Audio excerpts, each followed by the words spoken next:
Buenos dias, buenos tardes, mga amigos, mga amigas, sa aking mga kayubi sa Usapang Batas sa DCXL News. Magandang araw po sa inyong lahat. Ako po ang inyong lingkod, Attorney Rene Bueno. Ngayon, tutukan natin yung mga naging pahayag ni Governor Chavit Singson laban kay Pangulong Bongbong Marcos kaninang umaga, no, na idinao sa isang press conference, no, at ramdam natin, no, na nag-uumpisa na ang init ng politika sa ating bansa, banggaan ng politika at ng batas.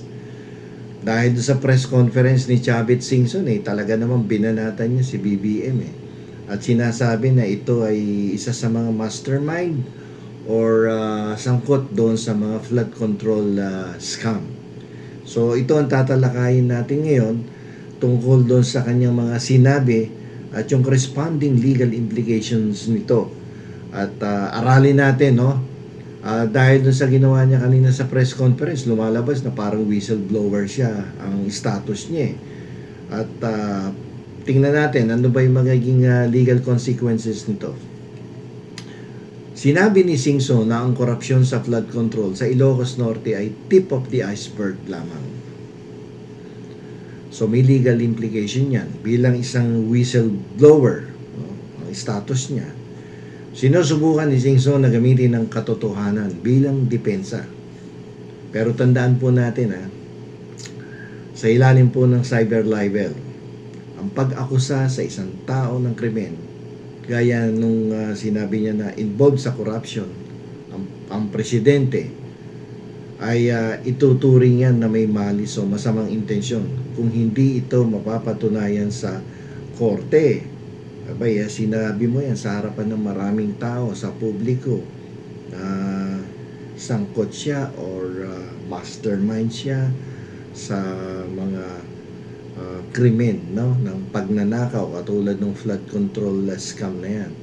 Ayan, may legal responsibility siya dyan. Dapat talagang may ebidensya dyan, no, kung talagang sinasabi niyang merong pananagutan ng ating Pangulo. Ngayon, ang problema ito, dahil sa press conference at social media ni pinadaan ito ni Chavit Singson at hindi sa loob ng isang opisyal na investigasyon gaya ng Senate hearing, yung Senate investigation. Ang masama nito, pag ganon, hindi siya protektado ng tinatawag na absolute privilege communication. So yung mga inakusahan niya, maaari siyang balikan ng mga kasong kriminal, no? Re-resbakan siya ng mga taong idinadawit niya sa flood control mess or scam. Yun ang magiging problema niya. Pagkatapos yung pag-imbita niya sa mga kabataan na magmarcha patungo sa Malacanang at with the intention to destabilize and overthrow the present government, ay may malaki ding legal na implication yan. Kung matatandaan nyo, noong September 2025, nagutos na ang Malacanang sa Department of Justice na imbestigahan si Singson dahil sa paghimok niya sa mga estudyante at relihiyosong grupo na magsagawa ng revolusyon o yung tinatawag na revolusyon laban sa korupsyon. So dito ay may kulay yon ng inciting to sedition, and it will be aggravated by this situation kaninang umaga na kung saan ay may color of destabilization yung kanyang mga pangungusap, di ba? So ano ba yung sedition? So ayon po sa Article 142 ng Revised Penal Code, ang isang tao ay pwedeng makulong kung ang kanyang pananalita ay nag-uudyok sa mga tao na magalit, no, sa gobyerno, maghiganti sa mga opisyal ng gobyerno. At pag yan ay ginawa mo, yung mga bagay na yan, labas sa legal na paraan, gaya nung pagpapatalsik sa Pangulo, sa halip na idaan mo sa legal process of impeachment, delikado yun. Magyayaya ka ng ibang tao, lalong-lalo na ang kabataan, na magmarcha papuntang Malacanang upang mapatalsik ang Pangulo, at sinasabi mo pa na sigurado ka matatanggal yang si Pangulo sa kanyang posisyon, no? sa lalong madaling panahon. Something like that ng kanyang pangungusap kaninang umaga. So, ano naman ang ikinakatwiran ni Chavit Singson at bakit malakas ang kanyang loob na magsalita ng mga ganito? Siyempre, ang depensa palagi ng mga yan, freedom of speech. Freedom of speech, constitutional right. Pero alam nyo po, ayon sa Supreme Court, kapag ang salita ay may clear and present danger, may malinaw na panganib na nanggagaling sa iyong pangungusap, o kaya ito ay magdudulot ng gulo o rebelyon, maaari itong ituring na krimen. At yan po ay hindi na po protektado ng ating saligang batas. So, patay kang bata. So, may hirap yon. So, may pananagutan sa batas yan. Kasi sinabi niya na siguradong matatanggal ang Pangulo. Alam niyo po, sa ilalim ng ating saligang batas, isa lang ang legal na paraan para matanggal ang Pangulo, yung nakaupong Pangulo. Alam niyo na yan, diniscuss na natin na maraming beses sa aking YouTube channel kung ano ang paraan. Isa lang, impeachment lang ang makakapagpatalsik kay Pangulo. Kung yung pagtanggal na tinutukoy ni Chavit Singson ay sa pamamagitan ng magmamarcha patungo Malacanang o revolusyon, ito ay itinuturing na extra constitutional o isang activity o isang pagkilos na labag sa batas. Yung mga akusasyon niya na tungkol sa nationwide corruption network ay pwedeng gamitin na basihan ng mga miyembro ng Kongreso para maghain ng impeachment complaint sa grounds na betrayal of public trust. So sana kung meron siyang mga ganon na malawakang korupsyon na nangyayari sa ating pamahalaan na kung saan sangkot ang Pangulo, pumunta ka doon sa Kongreso, mag-file ka ng complaint, no, on the ground of betrayal of public trust and corruption, di ba? Napapasok doon sa grounds for impeachment sa ilalim ng ating konstitusyon. Ang problema dito, si Singson, habang umaatake siya, may mga kontrademanda ring isinampa laban sa kanya. Diba, kung maalala nyo, sinampahan siya ng plunder case sa Ombudsman noong October 2025 tungkol sa tobacco tax to doon sa Ilocos na involved si Chavit Singson mismo. Yung nangyayaring ito, Singson versus Malacanang versus Singson, ano yan ang tawag niyan legal warfare na So, ginagamit ng gobyerno ang mga nakabimbing kaso laban sa isang kritiko para pahinain ang kredibilidad to bilang isang whistleblower. Sa mata ng batas, ang isang akusado ay innocent yan until proven guilty. Pero sa mata ng publiko, kapag binabanatan mo na yan ng mga kaso, sinampahan mo ng mga katakot-takot na kaso, nababawasan ang tiwala sa kanyang mga sinasabi at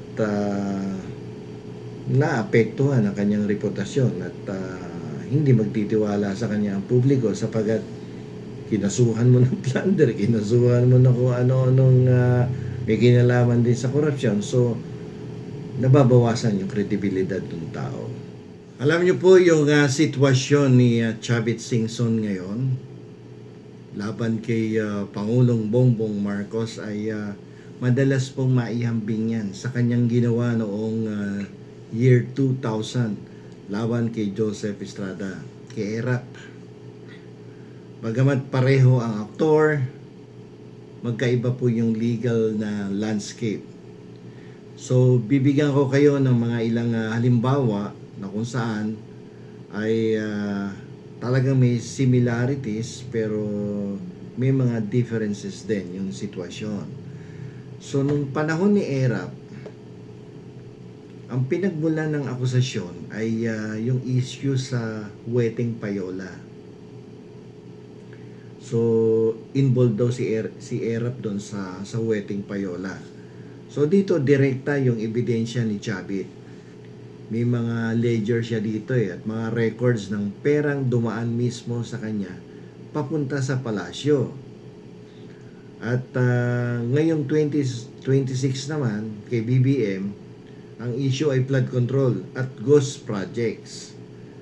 Dito mas komplikado to dahil kinasasangkutan ito ng mga kontratista katulad ni Diskaya na nakakulong na ngayon at budget ng DPWH. Hindi ito kasing simple ng cash na iniaabot. Kailangan dito may mga dokumento mula sa gobyerno. So, ang kaibahan din dito, yung kay ERAP, hindi naman pera ng gobyerno galing sa weteng. Dito, pondo ng gobyerno pinag-uusapan. Yung kay ERAP, nagkaroon ng impeachment na formal. Nagkaroon ng impeachment trial sa Senado. So, doon, yung mga sinabi ni Chavit ay privilege communication yon. Ibig sabihin, hindi siya pwedeng kasuhan ng libel habang nagtetestigo siya sa harap ng mga senador. Kay BBM ngayon, sa sitwasyon ni Chavit ngayon kay Bongbong Marcos, ang mga banat ni Chavit ay nasa press conference at social media lamang. So, ibig sabihin, pag ganyan ang gawa mo, press conference tapos social media, walang protection yung ganyang klaseng mga pahayag ni Chavit Singson.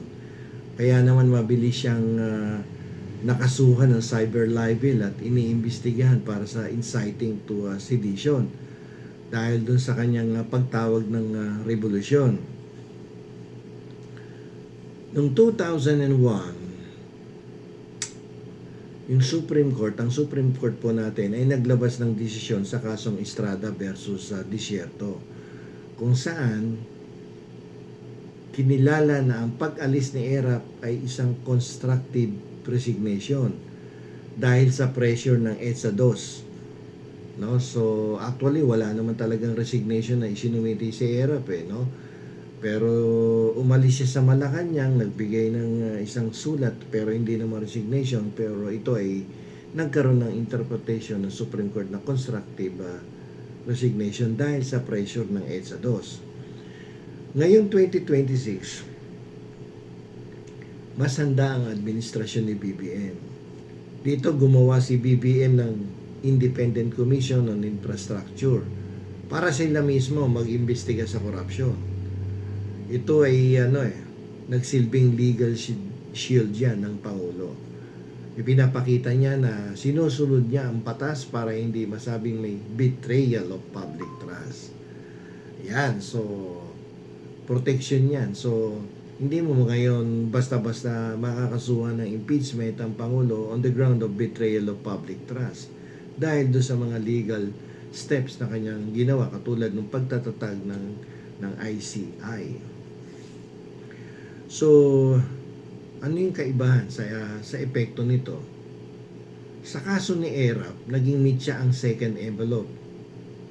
Yung second envelope na issue sa impeachment trial ni ERAP kaya nagkaroon ng EDSA 2 Ngayon, sa digital age, ang labanan ay nasa court of public opinion, nasa social media. Ito ngayon yung malaking tanong.